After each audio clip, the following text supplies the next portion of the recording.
Hi, it's Andy. Hi, it's Dave, and welcome to the ADK Rock and Metal channel. We should call it the Ad channel today, the AD channel. AD. Yeah, attention deficit channel. Today we are doing more broken down and pulled apart. That's our series where we take a song, we go away and we all watch it on the channel. We break it down into 1 minute sections, give you all our kind of thoughts and commentary on each section, and then we've got, of course, we'll play you each 1 minute section for you, so you know what we're talking about. Today's band is the new metal band Linkin Park, which has obviously come back with a resurgence recently. We're going to be talking about the song Two Faced, which is off of their brand new album from Zero. Anyone that doesn't know much about Linkin Park, what rock have you been under? Because you surely, if you're any into rock or metal, you must know the band. But if you don't know much about them, we would class them as the second wave of new metal. Because their Hybrid Theory, which is their big breakout one with the song One Step Closer, came out in 1999. Although they were together for a few years before that, but that official lineup brought that particular album out then. We obviously had Chester, who passed away in 2017. The band went on hiatus. And a lot of people, I think, when Chester's suicide from hanging brought to the front the emotion and meaning of a lot of the songs. Because although the songs were great, but when you hear things like Numb and Crawling, and you start to then put into context about what those songs are about, and then you suddenly start thinking about what he was going through. It's just, yeah, it's kind of heartbreaking to see. So this song is from 2024 album From Zero. It features their new vocalist Emily, and it's basically called From Zero. It continues from the pre-Chester demo, which was called Zero. So the demo before Hybrid Theory was called Zero, so that's why they wanted to take it to the next stage. So they've gone back to pre-Chester and they've kind of moved forward. So yeah, we're going to give you the first minute of this song, Two Faced, for you to listen to it, and then we'll talk about it. So here we go. Here's the first minute.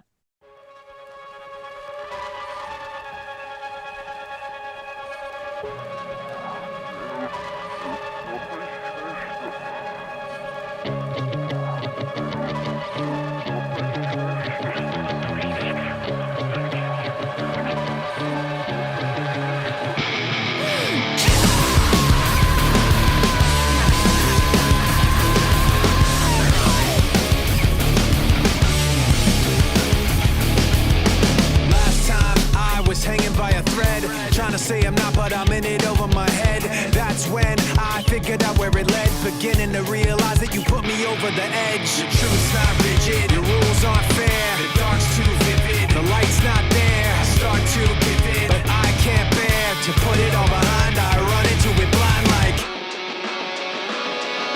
two-faced, caught in the Okay, easiest way to talk about this, and someone had mentioned this in the comment I'd seen on this video, going, it sounds like One Step Closer. And I completely understand why someone said it sounds like One Step Closer. Because it's almost like it does sound like Hybrid Theory, Linkin Park.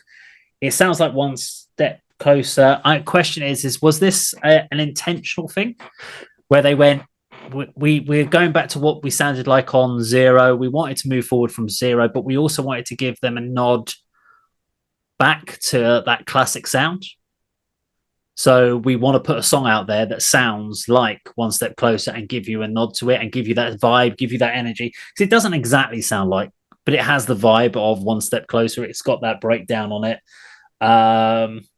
And I think they just wanted to put out something that sounded like the 2000s. We've got to remember that Linkin Park had a huge transitional period. After they did Hybrid Theory and Meteoria, they almost went down a pop route for a while. There was a load of albums I'd never even heard of, and I listened to a few tracks off them, and I'm like, this isn't Linkin Park I remember. This is pop music. This isn't anything that I would normally listen to. It feels so soft. There's no heavy guitars in it. It's just, I didn't really get any of the later albums, and this feels like a complete 180 in their sound from what they finished on to where right back to the beginning. And if it's a homage and almost a tribute to their original sound, I'm well up for that. I'm like, well done. Yep. And if this is what they want to sound like, I'm like, oi, no, I want to hear progression. I want to hear what you sound like, not trying to sound like Hybrid Theory. So I think it's a tribute, and I'm going to take it. This was done as a tribute to the fans and a homage to the fans. That's what I took from that first minute. But don't know about you. But so you don't think they're going to go down this route for the rest of the material? No. Is their album with this Emily Armstrong out, or is this just the album's out, and most of the rest of the album doesn't sound like this in the sense that it still sounds like earlier Linkin Park. So it's still got that kind of intent. We've obviously heard a few songs off of this album already, which has definitely got the earlier one, but this song sounds exactly like the vibe of One Step Closer. And I would not want to hear modern Linkin Park sounding like another album of Hybrid Theory, because I think you're too much playing to that. You've almost got rid of all the evolution of the band, and gone. You shouldn't wipe out 20 years of evolution, for tribute. I don't know, but I don't know what your thoughts were on it. Well, first off, I had a bit of a dim moment because when I had the list of songs from you and the links you sent through, in portrait mode, it just said Two-Faced brackets official video. I thought, right, so we've had the heavy hitters of Nightwish and The Warning and Spirit Box. Now we've got some band I've never heard of called Two-Face. Right, okay. But it starts off, and I don't recognise this Emily Armstrong, and she's there taking off the glasses. And my first thoughts were, oh, that's Holly from our friend Silverhex. Oh, okay. Is she guesting on somewhere? Or certainly this girl looks like Holly from Silverhex. Yeah. Then I see the guitars with the headphones, and I thought, well, he's ripping off the look from Linkin Park guitarist. And then I realised it was them, because Mike Shinoda comes in and there's all the rap posturing and all that and everything. Yeah. Despite all that, my stupidity regarding that it is actually a brand new Linkin Park video. It's a great first riff. I really like that. And it's got it is, to me, very Hybrid Theory Linkin Park. And there's other elements that refer me to One Step Closer. But you've got the sort of the camera on the floor looking down and the old rap star posturing, which he does a lot of and everything. But it's a good start. I mean, I wasn't too blown away with what we heard before from this album. I do like the occasional early in Linkin Park ones, the popular videos. You said Crawl and Numb, and the one that always escapes me, where they're on the big tower that looks like a woman in the desert and everything. What's that one called? Which one? It starts raining. We've done it on the channel, and I couldn't remember what it was called then either. Which one was that? Oh, on the tower. It's not Numb. It's I can't remember. I got the. I want to be less like me and more like you, or the other way around. Yeah. That one. I like a bit of Linkin Park, but not everything we've ever done. But yeah, good start, and it was a hark back to those early days, and as you say, maybe a tribute to the early Linkin Park sound. Yeah, I think so. Okay, let's play minute 1 to minute 2 for you at home.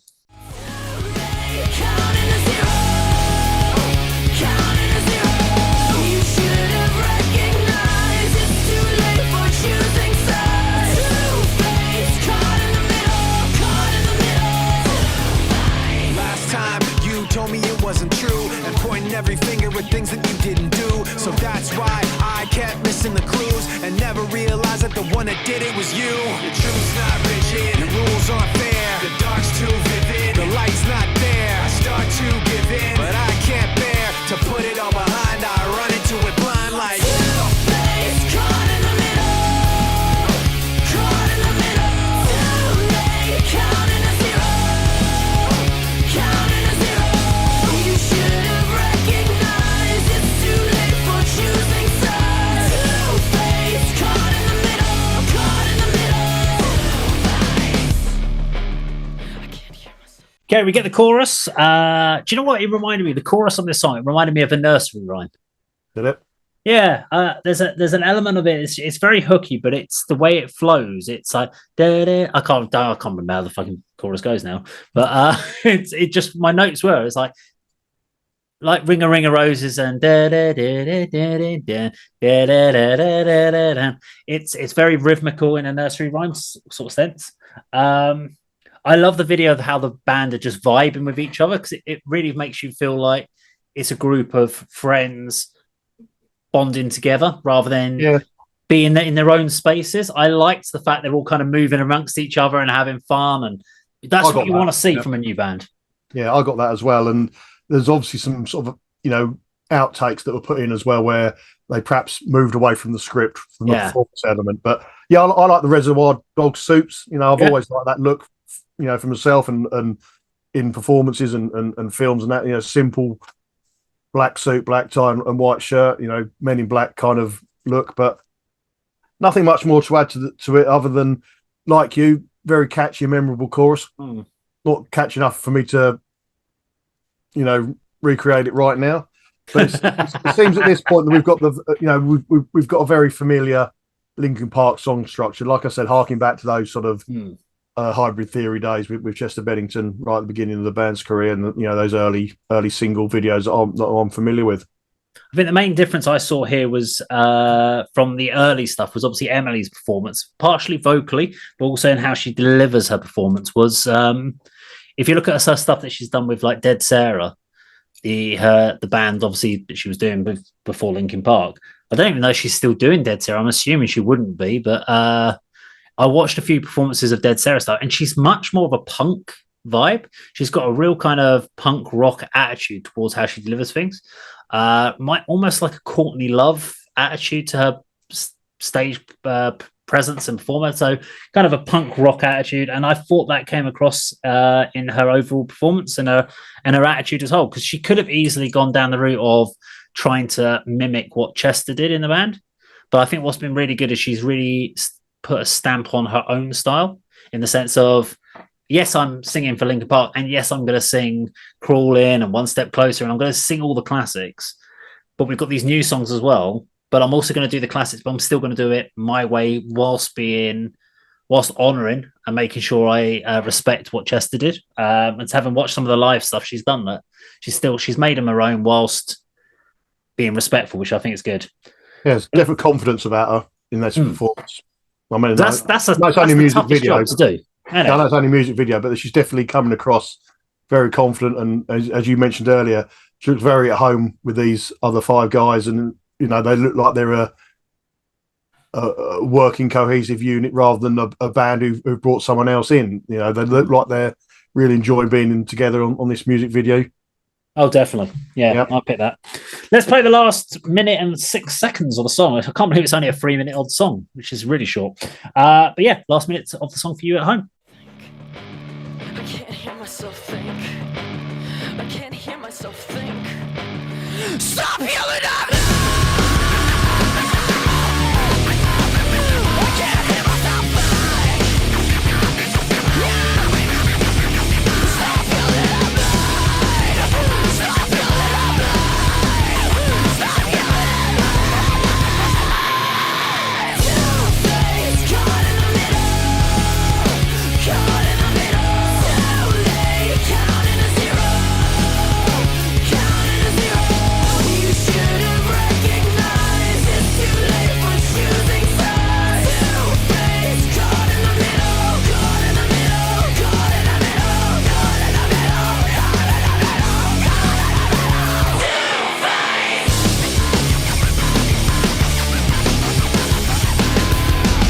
Is that what it is? That's what it is. We're on the same page right now. So yeah, good midsection, nice little breakdown in here. Again, I think I've already talked about the fact I made more notes at this point about whether it was a tribute to their earlier stuff or whatever it was. But yeah, there wasn't much to talk about more musically there. I love the fact that with Emily, and we talked about this with the Courtney LaPlante video that we talked about earlier, it would have been really easy to Emily to come in here and them to go, right, what we want to do is we want to put strappy tops on you and we want to do this.